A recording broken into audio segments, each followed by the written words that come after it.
Have you ever had the urge to punch someone in the face? Yeah, me neither. But anyways, yeah. PvP! Now, I know no one really asked or probably even wanted me to talk about this aspect of Final Fantasy XIV, but if you ask anyone that knows me in WoW or even Final Fantasy XIV, you'll hear that I'm a bit of a PvP person. Granted, I'm a bit of one of the oddballs because I actually enjoy the casual PvP variety, and like instance battlegrounds or world PvP or duels and whatnot. But regardless, my main interest in MMO activities usually hang around the PvP side of things. Now, with that said, if any of you ever played Final Fantasy XIV, I'm sure you all know where I'm getting with this. So the general consensus that I've gathered is that the PvP side of this game is one of its weakest points. And after playing it for a few weeks, I think I can see why that is. Though I feel like I have to add that despite that, for the past few weeks, my MSQ progress has been halted entirely because I had gotten distracted by the PvP shenanigans stuff that this game has. So with that said, I feel like I can say that there is still enjoyment to be had from the whole experience. General concepts. So the way the PvP works here is that it's all on a set stat template. Once you're level 30 and upgrade your class to a job, you can participate in all the PvP activities in the game with perfectly even footing. Now, how do you access the PvP in this game? Well, unlike WoW, there is no world PvP in this game, and with that, there's also like no dueling in the open areas. But you can duel people. In order to do that, you have to go to a very specific spot in the world, kind of like how the Mugambala and Hook Point was designed to work as the PvP incentive in WoW, which didn't work very well. Now, where is this said PvP dueling ring? Well, let's make a game of it. Now, here's the map of the general area as to where the dueling ring resides. I'd like you to take a guess as to where it might be.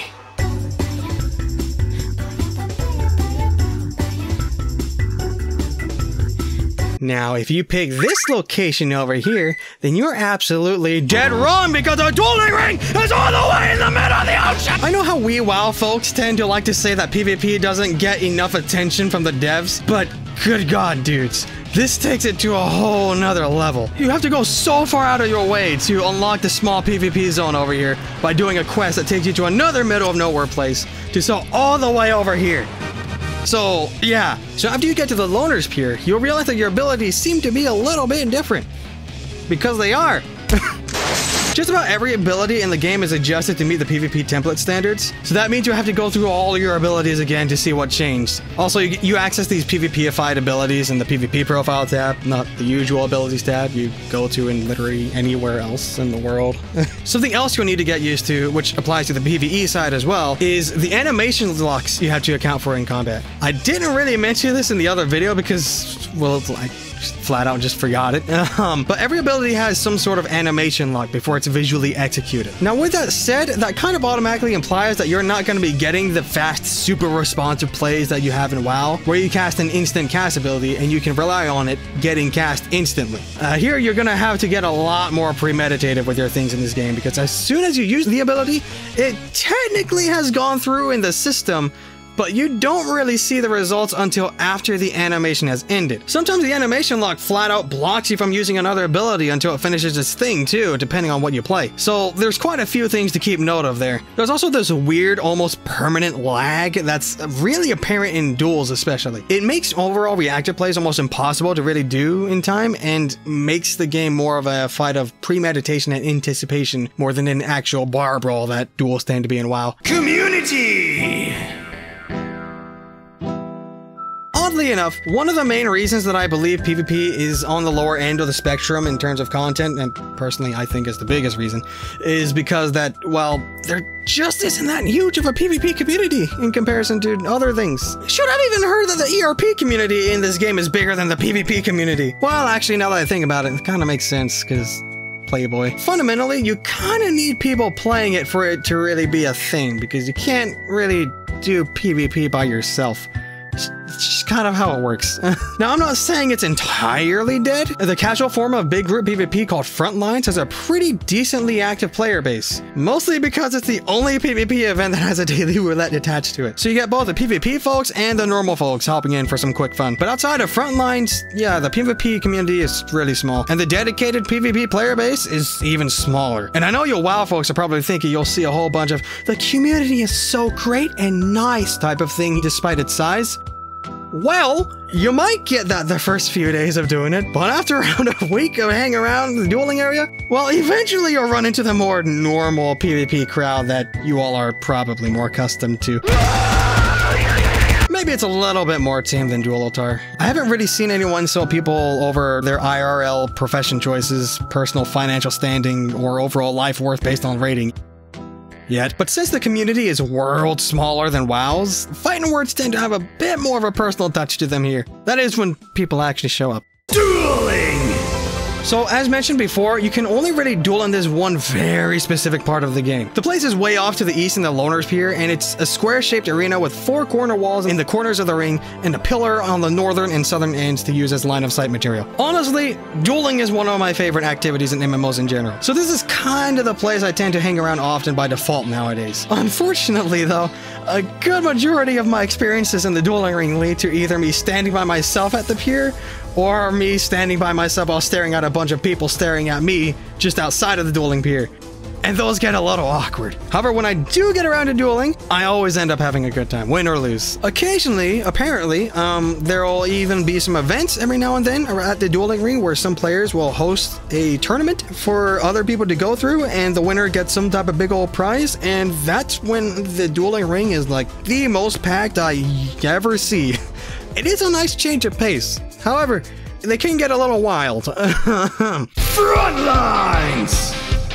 So to all of you WoW folks out there, these are the battlegrounds of Final Fantasy XIV, and the game modes you play in them are pretty neat with some of their mechanics. They're also one of the most common PvP modes I play, mostly because it's the only one anyone queues for. But essentially, they're pretty similar in size to an Alterac Valley or Isle of Conquest in WoW. But instead of a 40 versus 40 team, it's a 24 versus 24 versus 24.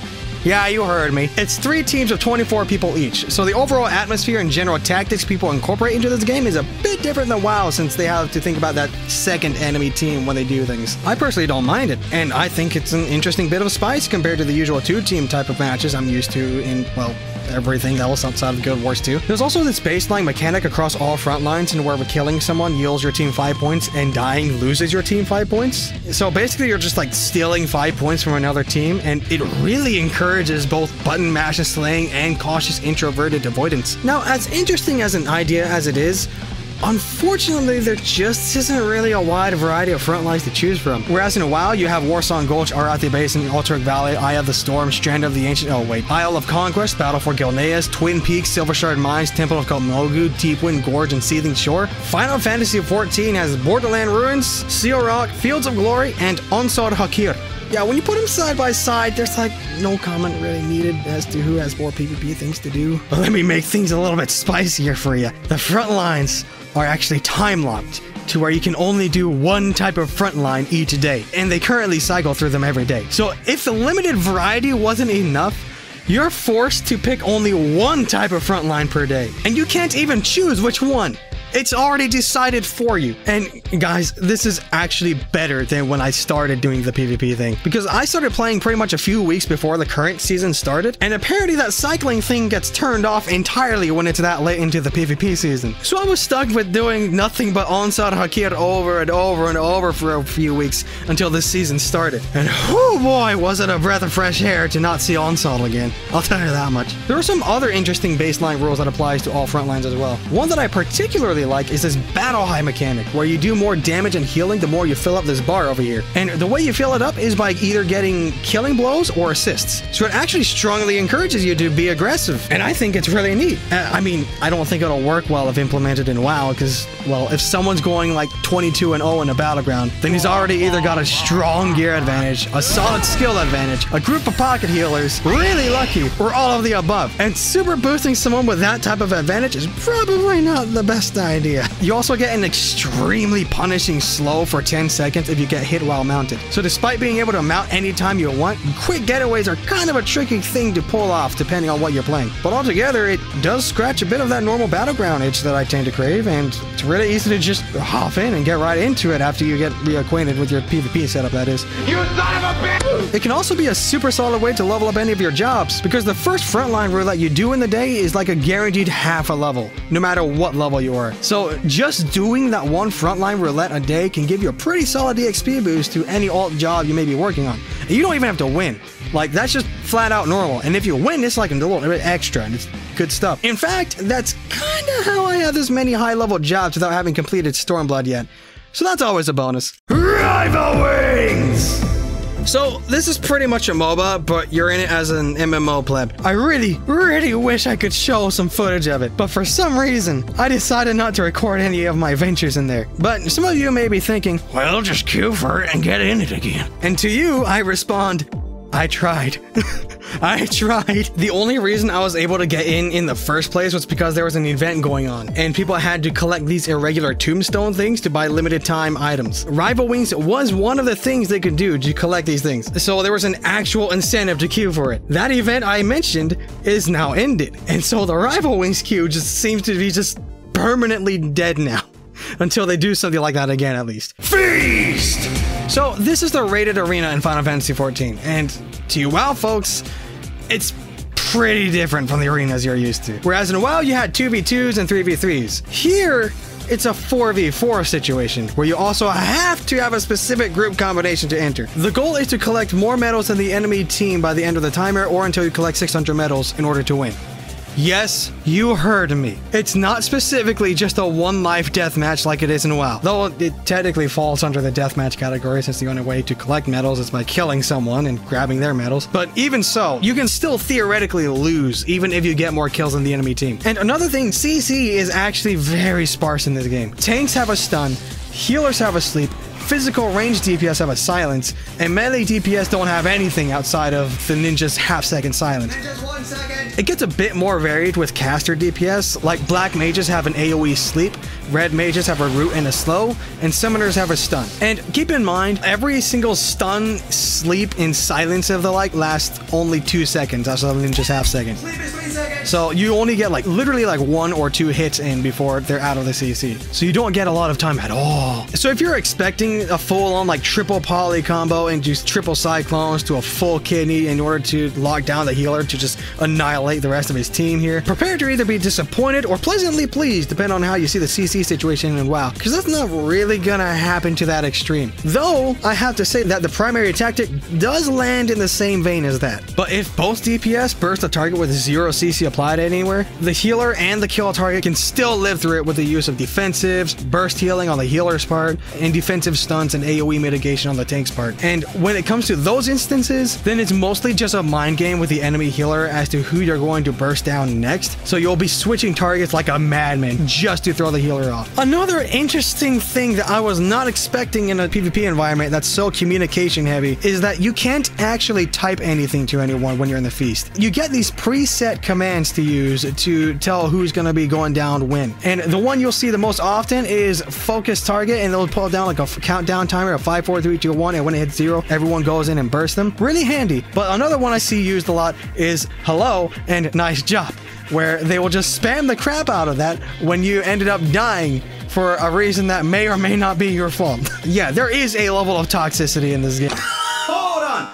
So, turns out that hello is the feast lingo for my burst is ready, and it took me way too long to figure this out. If anyone is watching who has any connection with Square Enix employees, please, if anything, just let them add a new quick chat command where it just says my burst is ready instead of people saying hello, because new players like me, I thought it was being toxic, and that's not a good impression for trying to get people into a community that's already at the size of a pebble. Okay, so yeah, that'd be great if they made that change. I got more to talk about this, but I'm not gonna talk about it here. All right, back to the video. But despite the fact that the community is as small as it is, I was actually able to get into some rated feast matches because this game has solo queue. And it's because of that one reason that I was able to accrue the footage that you see now. Square Enix, you may not be doing all that hot when it comes to handling your PvP situation, but I gotta give you some props for making solo queue exist. Because good lord, man, it's definitely helped my experience with the accessing PvP in this game.